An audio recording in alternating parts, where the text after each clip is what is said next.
Micromania. Jeux vidéo, console, logiciel, micro.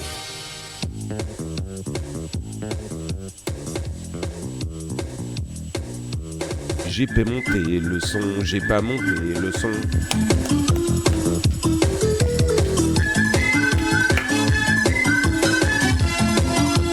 Ah, c'est notre moment nostalgie de la semaine là.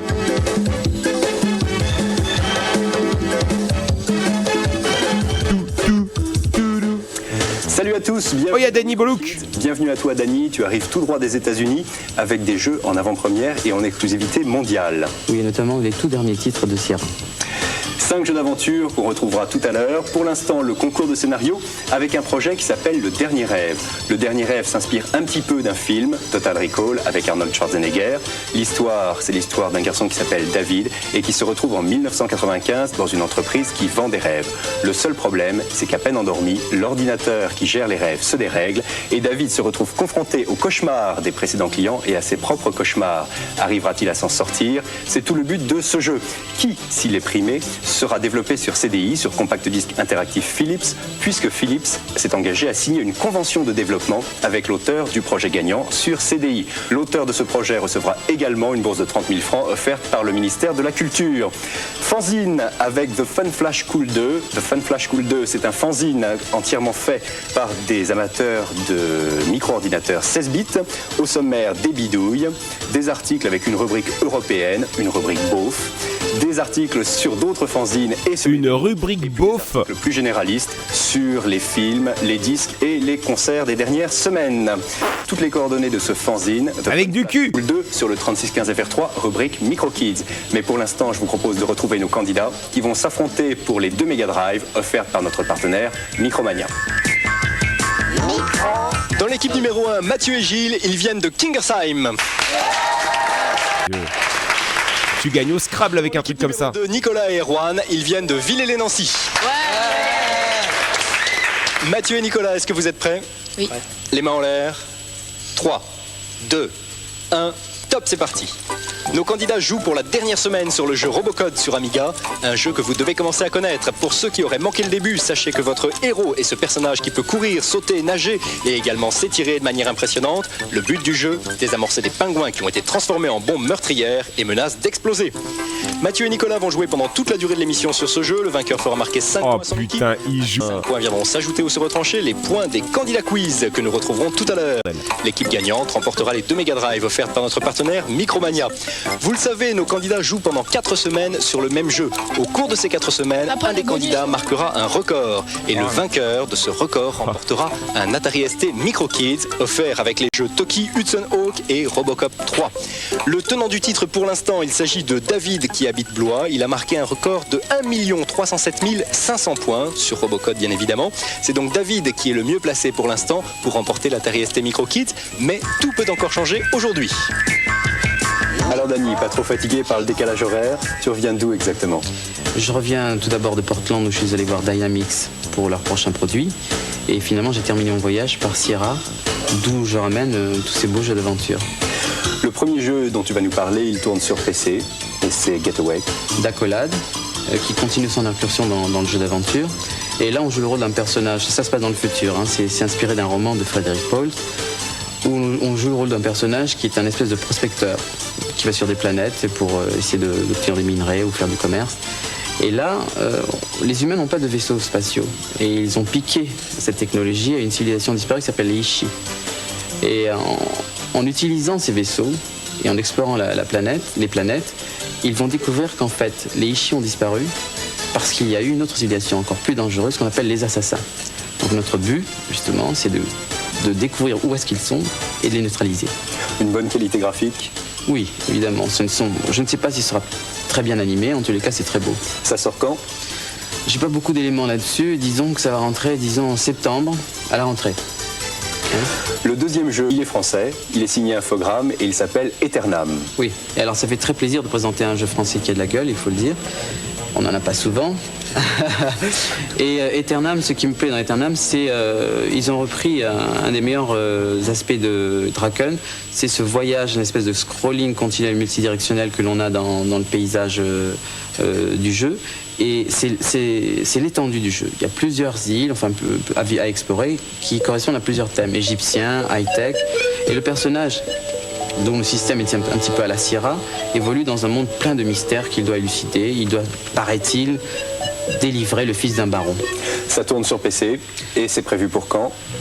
Il nous a été présenté là tout récemment, sous forme de préversion, ce qui m'étonne justement parce qu'il y a d'autres magazines qui l'ont testé.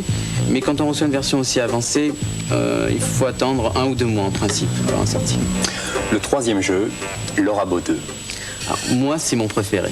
Et j'ai une bonne nouvelle pour tout le monde, c'est que Lorabo 2 sera disponible fin mai. Alors, Lorabo 2, on retrouve l'atmosphère de Colonel Bequest. C'est un jeu de détective un petit peu à la Agatha Christie. C'est fabuleux avec les belles couleurs qu'ils ont choisies. Ça se passe dans les années 20. Et c'est un huis clos. Et là-dedans, Lorabo devra essayer de déjouer un meurtrier qui va commencer à tuer tout le monde, chacun à son tour. Et si le joueur est bon, il pourra essayer d'éviter à ce que ces meurtres se suivent. Une très belle qualité graphique, de très belles animations. Celle de Sierra, évidemment, qui a changé un peu cette technique d'animation avec des prises de vue. C'est comme du cinéma maintenant. On filme des personnages, ensuite on les transpose à l'écran et on travaille dessus. C'est tout à fait exceptionnel. Et là, on rentre dans les exclusivités mondiales avec Quest for Glory 3. Oui, ils ne voulaient pas me le montrer parce que c'était supposé être dévoilé au CES de Chicago. On a réussi à le décrocher. Quest for Glory 3 est le troisième volet d'une série de Sierra où il mélange, ils n'ont pas l'habitude de le faire, il mélange le jeu de rôle et le jeu d'aventure. Et là-dedans, eh bien, le héros continue ses aventures et il va rencontrer un peuple qui sont des espèces d'hommes-lions et chasseurs. Effectivement, il y a encore là mystère, combat. C'est prévu pour la rentrée ? C'est prévu pour août-septembre. Août-septembre. Août-septembre, sur PC, toujours. On ne sait pas s'il y aura des versions Amiga voilà, ou version SC. Et de toute manière, j'ai préparé un dossier assez exhaustif sur ces jeux-là dont il. Et le dernier jeu, c'est le gros morceau. King Quest VI, c'est le jeu vedette, c'est la série phare de Sierra. Et là, il n'y a pas de surprise. C'est toujours aussi beau, c'est toujours aussi grand, il y a toujours plein de choses à faire. Et là, le thème principal de King Quest VI, c'est l'amour. C'est Alexandre, le fils de Sir Graham, le grand héros, qui va à la recherche de sa dulcinée qui a été enlevée par un vizir.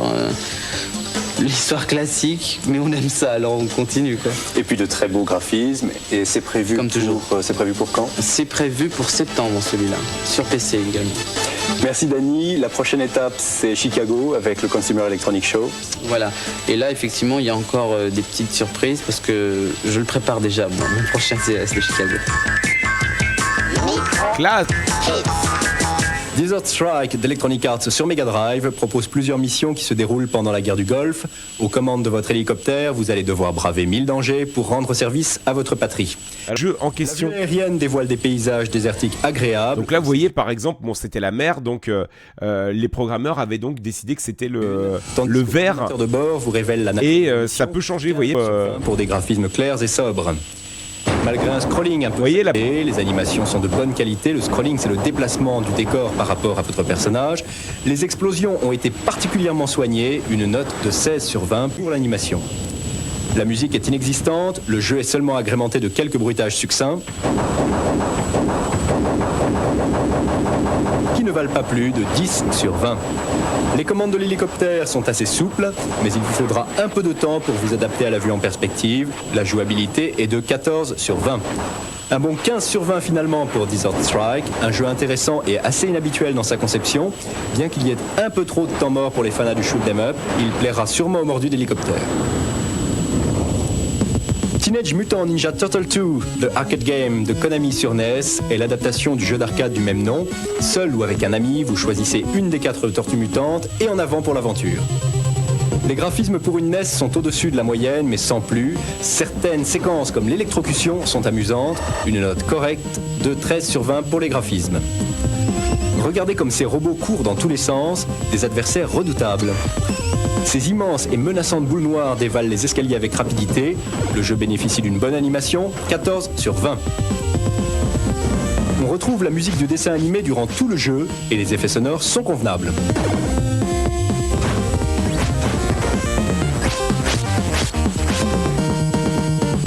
« 14 sur 20 pour la bande-son. Les Tortues Ninja répondent bien aux commandes et les combats sont intéressants. Que ce soit à 1 ou à 2 joueurs, l'action devient rarement confuse, les attaques sont variées, 14 sur 20 pour la jouabilité. Une note finale de 13 sur 20 pour la prestation des Tortues Ninja. Le jeu est bien réalisé, mais il manque de difficulté et de variété. Au lieu d'investir 400 francs dans une cartouche, mieux vaut jouer au jeu d'arcade et s'acheter une bonne pizza. En arcade, Double Dragon avait révolutionné les beat'em up. Maintenant, avec Double Dragon 2 de Claim, vous allez pouvoir vous éclater sur votre Game Boy. Ou que vous De Claim. toujours un bon jeu de combat dans la poche. Les graphismes sont soignés pour une Game Boy. Les personnages se distinguent bien sur l'écran, même si l'action est parfois confuse. Les décors, eux, sont soignés sans pour autant devenir fouillis. Un bon graphisme de 17 sur 20.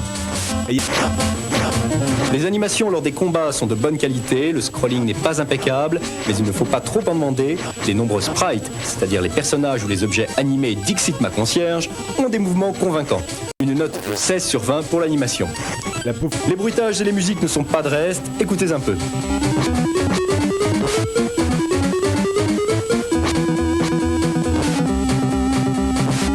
Une bonne ambiance sonore pour une note de 15 sur 20. Le héros dispose d'une bonne panoplie de coups, pieds, poings, enchaînements.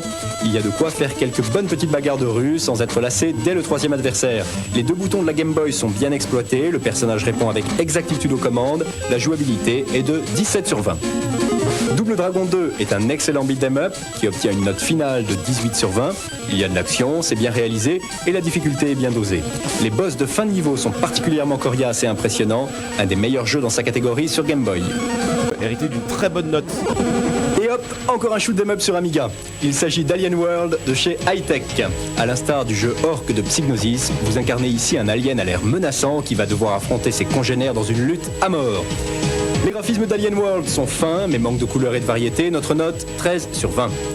L'animation est assez fluide, les sprites bougent bien, et le scrolling, qui défile par-dessus un décor fixe, est aussi bien horizontal que vertical. Pas mal. Nous attribuons un bon 15 sur 20 à l'animation. Pas de bruitage ici, mais une musique rythmée qui vous accompagnera durant toute la partie.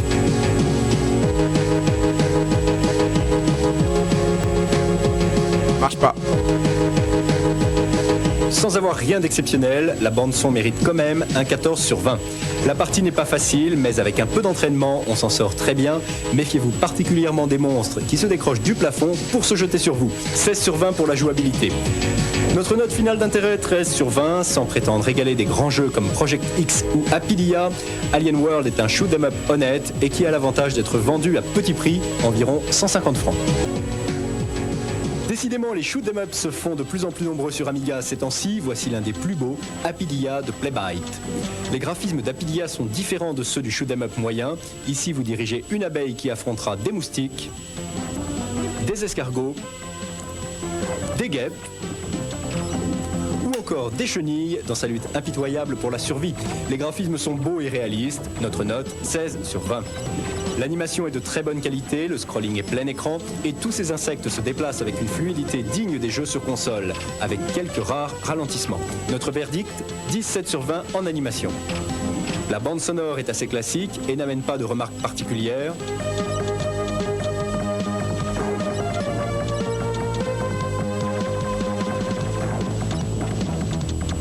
« 13 sur 20 pour la bande son. La jouabilité... Oh, ils sont durs là quand même. Possible de jouer à deux simultanément, votre abeille répond bien aux injonctions et la difficulté est bien dosée. 16 sur 20 pour la jouabilité. Apidia est un shoot 'em up de bonne facture, nous lui attribuons une note d'intérêt global de 15 sur 20. Sans être le meilleur du genre, sa mise en scène graphique originale devrait en séduire plus d'un. Top jeux vidéo catégorie console avec 3 jeux sur Game Boy. En 4e position, F1 Race de Nintendo. En 5e place, Adventure Island de Hudson Soft. Et numéro 6, Prince of Persia de Virgin Games. 3 jeux sur Mega Drive maintenant. Numéro 4, Kid Chameleon de Sega. En 5e place, EA Hockey d'Electronic Arts. Et numéro 6, Streets of Rage de Sega. Top jeux vidéo catégorie micro. En 10e position, Power Monger Data Disc d'Electronic Arts sur ST et Amiga. En 11e place, Eye of the Beholder 2 de SSI sur PC. Et numéro 12, The Simpsons d'Océan sur ST, Amiga, PC et Amstrad. Le top jeu vidéo, vous le retrouvez tous les jours sur Fun Radio avec 13. Overhauled Man 3 de Masaya sur le CD-ROM NEC remporte notre coup de cœur cette semaine. On a craqué devant ce jeu bourré de bonnes trouvailles et au graphisme très agréable. L'action est prenante, les musiques enjouées. Ouais, franchement. Et les boss de fin de niveau, comme ce redoutable... Overhauled Man, honnêtement, c'est surcoté, non? Recommandé par toute la rédaction de Microkids. Horreur, malheur et crème de banane, voici peut-être l'un des jeux les plus inintéressants jamais vus sur Amiga. Doté de graphismes simplistes, d'une animation sommaire, d'une jouabilité exécrable et d'un intérêt extrêmement limité, The Jetsons de High-Tech Software est une véritable insulte à la machine de Commodore. Un grand coup de griffe pour ce chef-d'œuvre de nullité. On continue. Nous approchons de la fin du championnat. À nos candidats quiz d'entrée en lice, Gilles et Erwan, est-ce que vous êtes prêts? Prêt. La première question nous est envoyée par Laurent de Atis-Mons. Dans le jeu Paperboy, que doit-on distribuer, du lait ou des journaux? Des journaux. Erwan? Des journaux. Bonne réponse, plus 2 points. Deuxième question, elle est signée Jean-Frédéric de Soulac. Commodore vient de lancer un nouvel ordinateur. S'agit-il de l'Amiga 600, 700 ou 800? Gilles? L'Amiga 600. Bonne réponse, plus 2 points. Troisième question. Une de ces consoles est d'origine anglaise, laquelle? Lynx, Turbo GT, Game Boy, GX 4000, Game Gear. Qu'est-ce que c'est? Erwan? GX 4000. GX 4000, bonne réponse, plus 2 points. Merci à Laurent, Jean-Frédéric et Jérémy, vous gagnez les abonnements à Tilt et à Console Plus. Plus que 10 secondes de jeu. C'est moi ou... Ah non, il est à 1 million. Bonus. 4, 3, 2, 1. Saute. Top. C'est Mathieu de l'équipe numéro 1 qui remporte la victoire avec 1 073 600 points contre 122 100 points seulement pour Nicolas de l'équipe numéro 2 qui a fait un game over à la 12e minute de jeu. Mathieu fait donc marquer 5 points à son équipe, 5 points plus 2 points des questions quiz, cela fait 7 points pour l'équipe numéro 1 contre 4 points pour l'équipe numéro 2 des questions quiz. C'est donc l'équipe de Gilles et de Mathieu qui remporte par 7 à 4 les 2 Mega Drive offerts par notre partenaire Micromania. Pour les perdants, des bons d'achat d'une valeur de 400 francs et des abonnements à Tilt et à Console Plus. Et pour nos 4 candidats, qu'ils soient gagnants ou perdants, des t-shirts, des pins et des disques Microkids. Et c'est finalement David de Blois qui a remporté l'Atari 520 ST Microkids avec 1 307 500 points. David jouait il y a 15 jours. À vous de jouer maintenant. Quel talent! Super Nintendo en jeu sur le 3615 FR3, rubrique Microkids. Pour la gagner, il suffit de répondre à ces 3 questions. Première question, le héros de Robocode s'appelle James Pond, mais comment traduit-on Pond en français? Deuxième question, vrai ou faux? Philips est l'inventeur du compact disque interactif, le CDI. Troisième question, dans Robocode, quel est le nom de votre ennemi? Le docteur Robotnik, le docteur Roger ou le docteur Maybe? Voilà, 3 questions. Vous répondez par simple carte postale à l'adresse habituelle ou sur le 3615 FR3, rubrique Microkids. C'est Roger. Nintendo en jeu. Place à notre labo test qui a permis à nos candidats de tester le jeu Xardion sur Super Famicom et c'est Julien qui nous présente les résultats du test. Alors Julien, ta note de graphisme? 12 car les couleurs sont très pauvres et trop foncées, mais il y a des paysages très variés. En animation? 11 car les robots ne peuvent pas faire grand chose à part sauter ou tirer. En musique, tu as mis une très bonne note. Oui, 16, il y a des musiques d'enfer et me plaisent beaucoup. Alors que la moyenne s'établit seulement à 12 sur 20. En jouabilité? 11 car un débutant aura beaucoup de mal à maîtriser la manette sur ce jeu. Et en intérêt global? 12, un jeu très décevant pour une console comme un Super Famicom. Il y a effectivement sur notre testeur des notes assez faibles. Bon là il y a une bonne note, 15 sur 20, un bon jeu gâché par des instructions en japonais, mais les notes en général sont très moyennes. 4 sur 20, ceux qui l'achètent peuvent aller se cacher. 8 sur 20, à ce prix-là ce serait être romain que d'acheter ce jeu. Et finalement un commentaire qui fera sans doute plaisir à Bandai qui distribue la Super Nintendo. Nul, très décevant pour une Super Famicom, vivement les sélections Bandai. Avant de nous quitter, je vous rappelle que tous les produits Microkids sont disponibles sur la boutique Microkids, sur le 3615 FR3, rubrique Microkids. C'est là également que vous trouverez les coordonnées des auteurs de démos qui vous intéressent ou celles des auteurs de fanzines. Mon invité la semaine prochaine, Jordan Mechner. Jordan est américain et c'est lui qui a créé le jeu Prince of Persia, un jeu qui a révolutionné la micro-informatique par la qualité de ses animations. L'adresse de l'émission, Microkids, Tilt Console Plus, 913 rue du Colonel Avia, 75 015, Paris. La démo de la semaine, elle a été créée par le groupe Nova. Elle tourne sur Amiga et elle répond au doux nom d'Electronic Trip. Bonne semaine à tous, jouez bien, bye bye. La démo Amiga de la semaine.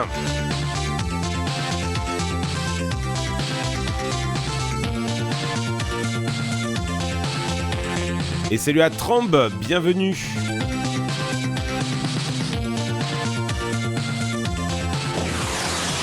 Oh, c'était trop court. Micromania, jeux vidéo, console, logiciel, micro.